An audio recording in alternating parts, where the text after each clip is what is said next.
Welcome to another episode of Roll Up a Power Up. So get your blunts rolled and your drink poured. All right, now what we here on today, Mr. Roll Up, inside Missouri Correctional Center, American Prison, free doc bites. Okay, now before we kick this off, this is basically a video just showing y'all what it looked like inside them prison walls, how it go, things like that. So I just want y'all to take a look and see how it goes. The last video I showed y'all was the death row. I look at death row. Now this is just a regular prison. It's the difference between what can you say, death row cells and actual prison cells. It's a difference. So this is prison. So I want y'all to take a look and see how prison go. Y'all tell me if this a place for y'all. How about that? Was convicted of sodomy with minors. This is my cell. I have one of the more cleaner cells because I'm an OCD fanatic. I like to make it feel more. Hold on. Let me stop it real quick. You see this? This is your cell. Wall to wall. This is how big your cell is. You know what I'm saying? Them beds back there in the back, those are your bunks. One of y'all get the bottom, the other one get the top. This is the space that you and another grown ass man have to share for your time being. Again, is this a place for you? Y'all let me know. How about that? Homey. Stuff like hanging my clothes up. This is my cellie, Mason. Mason, say what's up. What's up, y'all? Good cellie. You know, if you notice, he's white, I'm black. We don't trip off that. And here we family, and here we. What I say? Didn't I tell y'all? Hold on. You know what? We're gonna get to these beds. But what did I say? Black people and white people in prison, man. We don't do all that beefing, man. Like, real talk. I told y'all my favorite cellmate that I had during my prison time was an old white guy. My dude, Richard Scott Hallenbeck. You know what I'm saying? Like, when you go to prison, all of that racist shit, that shit out the window, man. That gang shit, all that shit be out the window, man. I mean, of course it go down, shit happening and shit like that. But for the most part, man, y'all gotta make shit work. Cause you see how tiny this cell is. You know what I'm saying? So it ain't always a black and white thing or a blue and red thing. Sometimes y'all just gotta grow past it and say, hey, we gotta make this work or we ain't gonna make it in this motherfucker. You know what I'm saying? How about that? Now we got a closer look at these bunks. This is what you gonna be laying on. You wanna crash out cause you just on that tip and you don't give a fuck? This gonna be your bunk bed right here. And that's gonna be your little TV right there, right up there in the corner. You see that little clear TV right there? That's your TV. That is a 13-inch TV. That is the standard TV in prison. You can't get nothing no bigger than it. That's all you can order is a 13-inch clear TV. You know what I'm saying? And it only got like maybe 15 channels on it. Of course, ain't none of it no cable or what I'm saying, no Hulu, Netflix, none of that shit. Regular basic ass channels. This is your life. You know what I'm saying? So think twice before you end up in a place like this. And guess what? That 13-inch TV costs $150. You sure you want to spend $150 on a 13-inch TV? Buy this bunk bed right here? Make better decisions. How about that? Brothers. This is our waterbed, the California King. Yes, this is where all my Gucci and Versace hangs. This is where my chemicals for my facials and everything. This is for my food. You have your food, your seasonings, your sodas. Right now, you have to picture this combined space. Everybody's not equipped to deal with that, but you learn over time. This is my temporary housing unit. So I'm gonna make the best of it. We make the best of it, and we learn each other. We learn each other's cultures. It's not just bad. I learned things I never knew with Caucasian people. He learned things he never knew with African American people. So it has this catch-22 with pros and its cons of being in prison. You can either come in one way, leave out one way, if you want to, if you take time to. Like I said, I've been here since 2020, 2019, been locked up, but I've learned a lot about myself in those little years. that I would have never learned on the street. The camaraderie and the brotherhood for being together, that goes on what he was talking about with the schooling. You know, people get better at athletics, people get stronger mentally with their religion and things like this. So it's beautiful. It really is. Whenever you can be cohesive and everybody can come together, it's beautiful, really. Racism is, of course, also a problem behind bars. Hold on. Like this, so it's beautiful. It really is. Whenever you can be cohesive and everybody can come together, it's beautiful, really. Racism. Look at that TV. Here. It's a closer look at it. 13-inch TV. That's your TV. And guess what? It don't have no sound to it. So it ain't like you just cut up the volume and just listen to it loud as hell. Like, nah. You see the TV playing and you don't hear shit. You got to have either earbuds or headphones that you got to connect to this TV. That's the only way you can hear, the volume.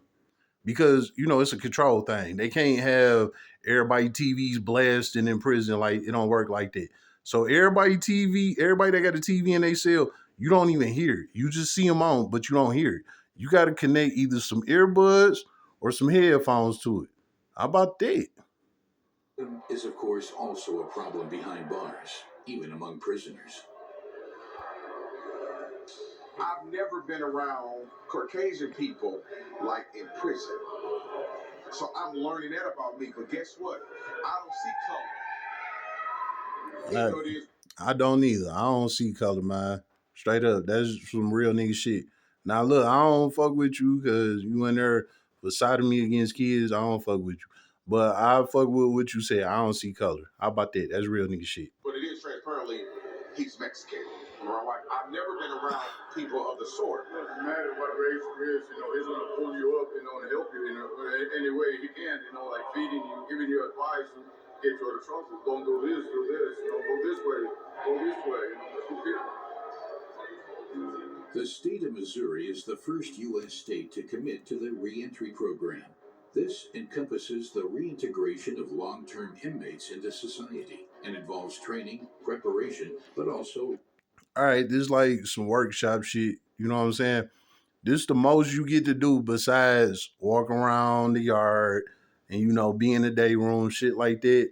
This is what they let you do on the side, like little workshop shit, little culinary arts here and there, bake some cookies, some little shit like that.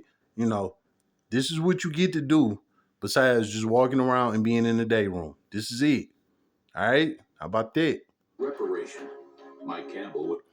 Let me stop it again. You see this right here, right? You see him painting. You see that black paint that he using to outline that cardinal word that, that he doing this shit like that? That black paint right there. This is how inmates get tattoos in prison. They steal that paint from these arts and crafts little workshops in the prison. They steal that black paint and they take it back to the units. When they take it back to the unit, that paint is your ink. That's the ink that they use for your tattoos. They got talent, man. You know what I'm saying? I didn't talk about how they do all that, but now y'all get to see where they actually get the ink from. How about that? Was convicted of manslaughter in 1983. His first hearing on possible parole is scheduled for next year. This is what they refer to as the Restorative Justice Workshop. And the purpose of this shop is to actively support the local community by making projects that they could auction. We support churches, schools, any civic organization. And this shop itself started in '99. And I've been with this shop since 2000. I've been doing this for 24 years in this shop. And it's a good purpose. It's not just waste of time. I've been in prison for 42 years. Y'all heard that, right? You've been in prison 42 years.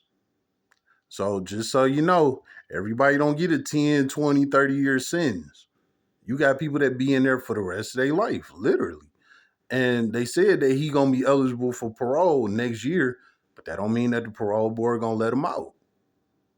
Sometimes they keep you in there. Sometimes they say, hey, yeah, you did a lot of time, but that ain't it. You need to finish the rest of that time. It's all up to the parole board. Y'all know how them parole reactions go. How about that? And, after a time, it's just, you have to have purpose. You have to have something you can do that makes an impact. And what we do in this shop makes a serious impact on the community.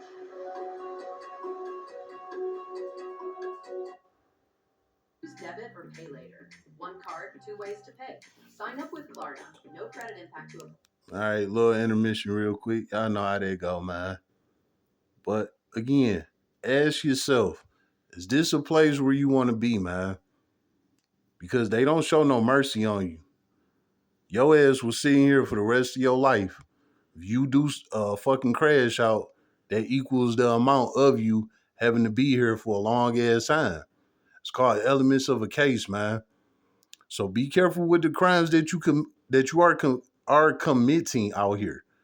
If you don't know what type of crimes you out here committing, go hit a law library. Read up on it, man. Because you do something stupid, they got the right to hand you the time that they want to. And they will. They motherfucking will. So don't play with it. How about that?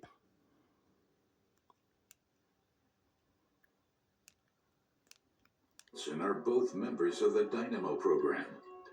Both men have been convicted of felonies and have been behind bars for decades. In a prison, whenever you're walking around somewhere, somebody get a bad day, you get killed right off the bat. Now you're in a place where we talk, right? Somebody comes up and they'll say, hey, I'm having a bad day. Can you talk to me for a minute? It's more open. Hey, look, that's the truth too, for real though. Sometimes it be like that, man. You know what I'm saying? You would just be in the joint, man. Somebody walk up on you like, dog, I'm having a bad day. I need to vent. I need to talk to you before I fuck around and crash out. And you got to sit there and basically serenade a grown-ass man to calm down. Because you don't know who he might lash out on. It might be your ass. How about that? More honest. And it's kind of nice. It's really nice. Steven Johnson is here for life. For him, there is no prospect of eventual release. We get to work with a lot of places that could really use help out there. And being an inmate, a convicted killer, you don't get those chances, to get back to society. But in here we do. Through the Dynamo and through projects like with Mike and me, we get to do this work, and the simplest little thing will create a revenue for battered women, victims everywhere.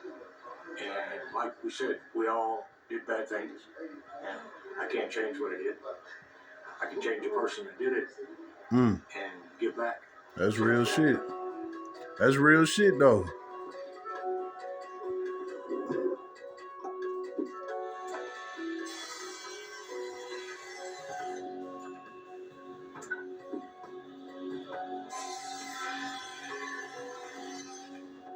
It's now afternoon, and Michael Whitfield is making his way back to the Dynamo wing.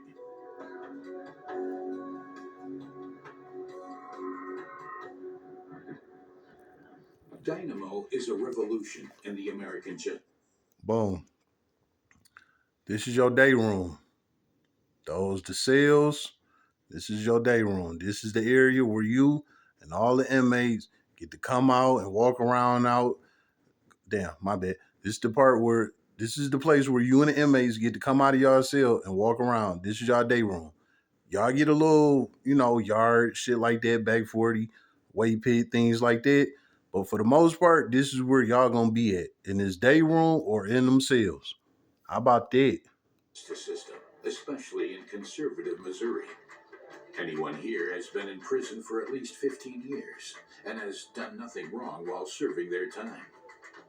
Here, inmates are called residents. They take responsibility for maintaining and caring for these two wings. The idea comes from Norway. The aim. Hold on, they tweaking. Let's bag it up. And has done nothing wrong while serving their time. Here, inmates are called residents.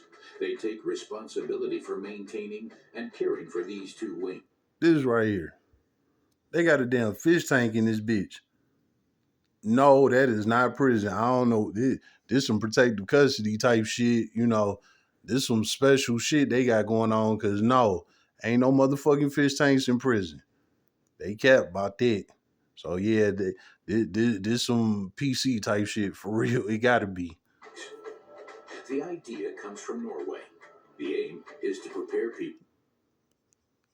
One more time, Inmates are one more called time. residents. They take responsibility for maintaining and caring for these two wings. The idea comes from Norway. Look at them couches. Yeah, that for sure let you know that they in protective custody or something. Because you don't get them kind of couches in prison. Like, it ain't even no couches in prison. It's just straight stainless steel seats. Now, them little red chairs back there, yeah, they had them type of chairs in there. But them chairs be like for the phones. Like, you see them phones right there. Like, sometimes they have phones inside the units. Most of the time, they outside. So if they do got phones inside the unit, they got them little chairs, them little red chairs for that. But these couches right here, no. Yeah, this some straight protective custody type shit. It gotta be. Cause that is not prison. The aim is to prepare people for reintegration. Real prison. General population prison. You know what I'm saying? Hold on. Look at this. Yeah, so this for sure gotta be protective custody because this motherfucker got his own cell. In prison, you don't be seeing shit like that. Like, it's always two bunks. You know what I'm saying? The only way you gonna get your own cell is if you in protective custody or if you on death row. Other than that, you bunking with somebody. Or maybe I could be wrong, but I'm just giving y'all what I know about prison. But for the most part, nah, it ain't like this. You usually got a bunkie. How about that? Into society. The most important feature, individual cells. The inmates repay the trust. No fights, no drugs, no overdoses, no crimes.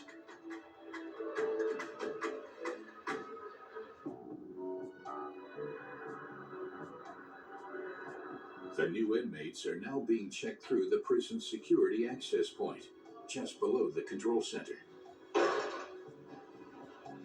3 newcomers are among the first external members of the Dynamo program.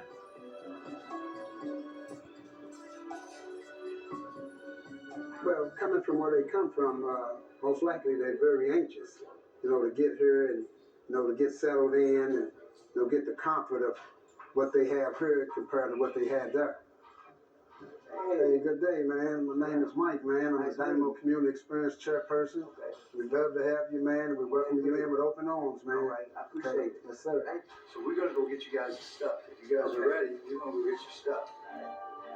Hey, acting like it's a motherfucking party in there. But I get it, shit. That's their home, you know what I'm saying? So I guess they gotta make people comfortable. Shit, it is what it is.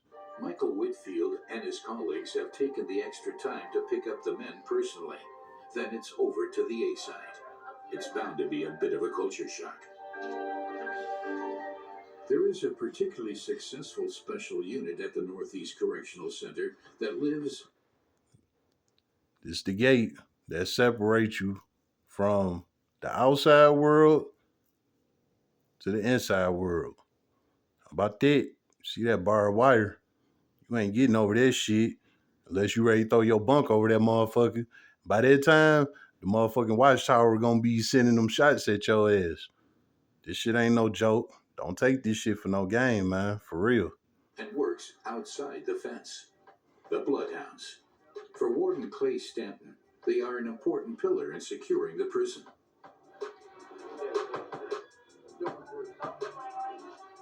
So this is our mobile command center for the dog team. We can set up and respond to any event and spend multiple hours out there. Our main goal is to help out in the community with lost children, lost elderly people. We've helped out a lot in the community.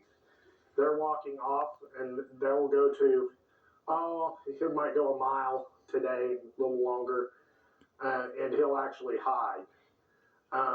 Once he's prepared and everything, then we'll send the dog up. That's the members that lay the tracks jacket there. We'll scent the dog with that. The dog will go up and actually smell that, and then they'll send the dog off. So this is a GPS tracking monitor that we put on the dog. We're able to track the dog and the handler wherever they go back at the trailer.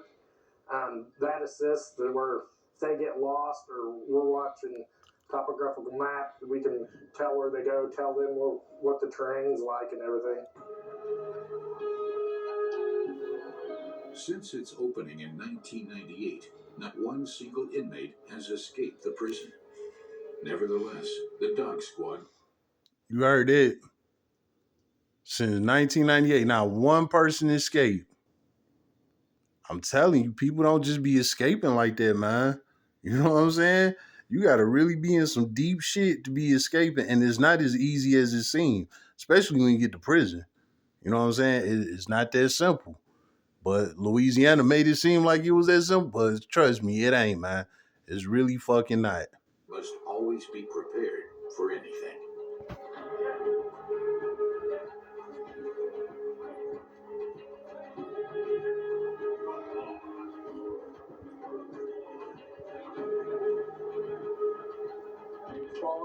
Every week that we spend with the dogs to make sure they're on top of their games. Even if the weather's bad and stuff, we'll get them out and still exercising and stuff. And we track them in all kinds of weather. Summer, even if it's 100 degrees out and everything, that conditions the dogs and everything. Because there's no time out when you're searching for someone. The Bloodhound Gang is the reigning state champion in Missouri. All right. Y'all heard that, right? Well, y'all let me know what y'all think about that, man. How about that? It's been another episode of Roll Up a Pour Up. So get your blunts rolled and your drink poured.